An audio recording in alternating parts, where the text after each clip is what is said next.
खबर यूपी के गोंडा के कंडलगंज से जुड़ी हुई। हम आपको बताएं जहां पर नगर पालिका परिषद के पूर्व चेयरमैन समीम बच्चन ने बताया कि नगर पालिका परिषद की सीट भाजपा को जनता ने नहीं दिया, बल्कि सत्ता का दुरुपयोग कर पूरी तानाशाही और दबंगई पूर्वक छीनी गई है। आपको बताए चलें, उक्त बातें भारत टावर पर आहुत प्रेस वार्ता के दौरान पूर्व चेयरमैन समीम बच्चन ने कही। स्थानीय विधायक पर निशाना साधते हुए उन्होंने कहा कि विधानसभा चुनाव संपन्न होने के बाद से ही नगर पालिका की सीट छीनने का अभियान शुरू कर दिया गया था। सबसे पहले परसीमन में हिंदू मुस्लिम मतों के आधार पर खेलकर विधायक के मुताबिक परसीमन कराया गया।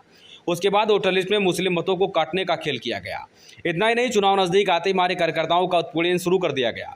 पुलिस प्रशासन पर निशाना साधते हुए उन्होंने कहा कि चुनाव के ठीक 4 दिन पूर्व कार्यालय पर खड़ी हमारी गाड़ी कोतवाल उठा ले गए और बगैर किसी वजह के सीज कर दिए। समाजवादी पार्टी के कार्यकर्ता साबिर के खिलाफ मुकदमा लिख दिया गया और कलीम को 151 कर दिया गया। और इतना भी सत्ताधारियों का दिल नहीं भरा तो मतदान के दिन मेरे स्वजनों और कार्यकर्ताओं के बाहर निकलने पर पाबंदी लगा दी। आपको बताए चलें, समाजवादी पार्टी के कद्दावर नेता समीम बच्चन ने क्या क्या बातें कही, आइए हम आपको सुनवाते हैं। निकाय चुनाव संपन्न हो गए और जिस दिन वोट पड़ रहा था वहाँ उस दिन भी कुछ बूथ कैप्चरिंग के मामले हैं और आपके द्वारा आरोप भी लगाए गए हैं और आज आप प्रेस कॉन्फ्रेंस कर रहे हैं। इस प्रेस कॉन्फ्रेंस का मकसद क्या है? सबसे पहले मैं आप तमाम सम्मानित इलेक्ट्रॉनिक मीडिया के साथियों को बहुत आभार व्यक्त करना चाहता हूं कि आपने अपना समय दिया और हमें अपनी बात कहने का मौका दिया। चुनाव नगर पालिका परिषद कंडलगंज का जिस दिन विधानसभा का चुनाव संपन्न हुआ था, उसी दिन से एक लंबी साजिश के तहत इस नगर पालिका परिषद को छीन लेने के लिए एक कार्यक्रम चलाया गया। सबसे पहले परसीमन किया गया।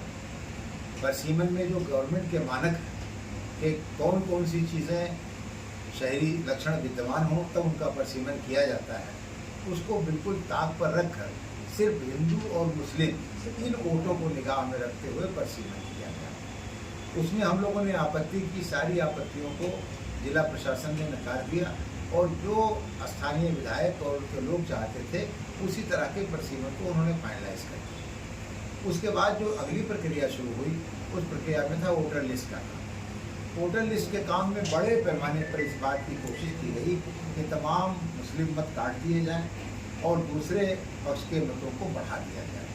उसका सबूत मेरे पास मौजूद है कि जो फॉर्म जमा किए गए जो मौजूदा विजयी प्रत्याशी हैं उनकी तरफ से, उन फॉर्म में पहले से मुहर लग के रखी हुई थी कि इसको निरस्त किया जाए, इसको परिवर्तन में बढ़ाया जाए, सिर्फ BLO को उस पर सिग्नेचर करना था। वो कार्यक्रम चला। उसके बाद जब चुनाव नज़दीक आया, चुनाव की तिथि घोषित हो गई, चुनाव नज़दीक आया तो हमारे लोगों को प्रताड़ित करने का काम शुरू किया गया। एक एक आदमी को फ़ोन करके बड़े लोग कि अगर आप सामने जाओगे तो आपके साथ बहुत बुरा बर्ताव होगा, आपको पुलिस बंद करेगी, ये करेगा, वो करेगा, ये सब नौकरी करेगी। फिर जिस दिन चुनाव वोट पड़ रहा था उससे 4 दिन पहले मेरी गाड़ी मेरे कार्यालय पर खड़ी थी। कोई उसमें आपत्तिजनक चीज़ नहीं थी। कोतवाल साहब ज़बरदस्ती उसको लेकर के आए, उन्होंने उसको सीज किया। हमारे सभासद साबिर के खिलाफ FIR दर्ज करवाई। हमारे एक समर्थक कलीम को बिला वजह उसके घर से पकड़ करके उसको 151 में जेल भेजने का काम किया गया। इसके बाद भी हम शासन प्रशासन के ऊपर विश्वास करके, जनता के ऊपर विश्वास करके चुनाव लड़ते रहे। अंत में जिस दिन वोट पड़ना था उससे एक दिन पहले हमारे तमाम जो सक्रिय कार्यकर्ता थे चुनाव में, जो हमारे लिए वोट निकालते मेहनत करते, उन सबको पुलिस की तरफ से नोटिस जारी कर दी गई और कहा गया कि आपकी वजह से चुनाव में व्यवधान उत्पन्न होगा, इसलिए आपको बैन किया जाता है, आप अपने घरों से निकलेंगे। और उसमें से कई लोगों को उनके घरों से पकड़कर पुलिस पूरे दिन अपने गाड़ी में बिठाए घूमती रही और शाम को जब वोटिंग खत्म हुई तो इसी पर बस नहीं किया।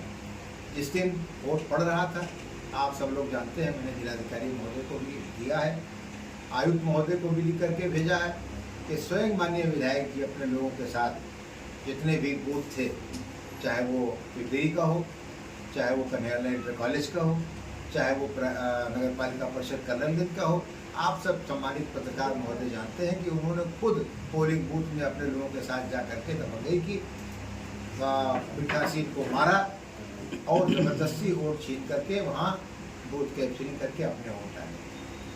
इतने पर भी तसल्ली नहीं, इतने भी तसल्ली नहीं। रात में 11:30 बजे मुझे, मैं रज़िया बेगम का इलेक्शन एजेंट था, मेरे भाई फ़हीम को, मेरे बेटे तनवीर को, मेरे भतीजे को, मेरे बेटे जुनैद आलम को, मेरे बेटे जावेद को, इनको काउंटिंग में जाने से रोकने की नोटिस दी गई। जबकि ये कहा गया था कि बाहर का कोई आदमी काउंटिंग एजेंट नहीं बनेगा, धर्मेंद्र तिवारी जो यहाँ के वोटर भी नहीं है वो वहाँ बाकायदा ठहरेंगे। इतना ही नहीं किया गया, एक विशेष पहचान के तौर पर जितने भी बीजेपी के लोग थे उन सब लोगों को एक भगवा रंग की शर्ट पहनाई गई, जैसे वो उनका एक सर्टिफिकेट हो कि ये चाहे जो कुछ उल्टा सीधा करें इनको कोई कुछ नहीं कहेगा, और बाकी लोग अगर कुछ भी करते हैं तो उनके साथ पुलिस ज्यादती करेगी। इतना ही नहीं हुआ, आप जानते हैं कि पोलिंग काउंटिंग बूथ के अंदर कोई फ़ोन नहीं अलाउड है किसी को। हमारे लोग एक फ़ोन लेकर के नहीं गए थे, लेकिन बीजेपी के लोग 2-2 फ़ोन लगाए, पुलिस वालों के सामने आराम से बात कर रहे थे, कोई उनको टच नहीं कर रहा था। हमारे लोग जब इसकी शिकायत कर रहे थे तो बिल्कुल ऐसे सुनी जा रही थी जिससे कोई मतलब नहीं है।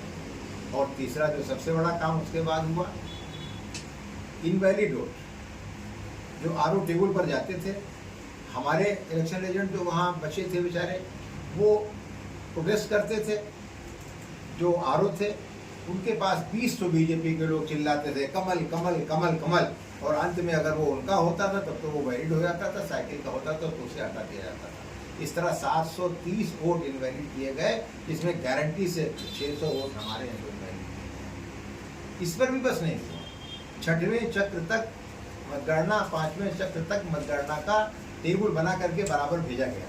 हमारे पास मौजूद है, पत्रकार बंधुओं के पास भी मौजूद है। लेकिन जब 6वां राउंड आया जिसमें मोस्टली हमारे वोट थे जो उनकी लीड को पूरी तरह से कवर कर रहे थे, तो 6वें राउंड की कोई टेबल जारी नहीं की गई।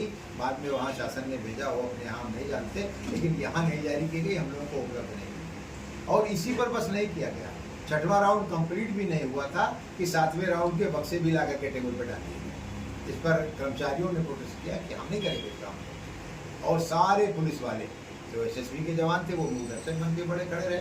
सारे पुलिस वाले ऐसे घेरे हुए थे हमारे लोगों को कि जैसे किसी ने बहुत बड़े डाकू को घेर रखा हो, और एक एक बात पर इनका जिसका भी पास है उसको चेक करके तुम तो भला के बाहर निकलो, बेइज्जती के साथ उनको बाहर निकाला गया। और फिर धांधली करके इससे पहले कि काउंटिंग का कोई सही परफेक्ट रिजल्ट आए ये घोषित कर दिया गया कि फला साहब जीत गए। ये पूरे चुनाव के सिनेरियो है जिसको आप जानते हैं। हम जनता को धन्यवाद देना चाहते हैं जिसने इतने बड़े पैमाने पर हमारे साथ सहयोग किया, हमें वोट दिया। अब शासन ने, प्रशासन ने, सत्ता ने ज़बरदस्ती करके, जैसा कि उनका दस्तूर है, हर जगह करते हैं।